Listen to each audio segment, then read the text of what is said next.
Welcome to the Rim Break Rodeo. We hope this video helps. You start by making sure you have your Apple ID password and the new bank card at hand, because verification is often required. Once done, unlock the device and open Wallet. Don't navigate away. Tap the card you plan to replace so you can access its options. This initiates the only consistent in-device path to changing a card. Make sure you're online.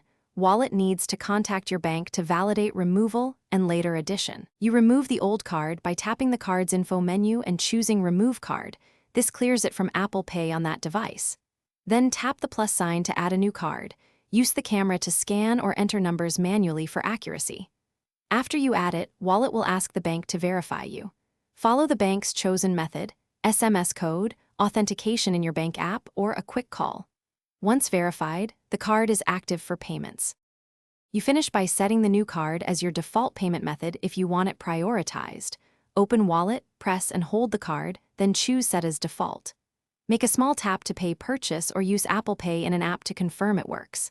If verification fails, restart your device, confirm Apple ID and network, then try again. If problems persist, contact the card issuer.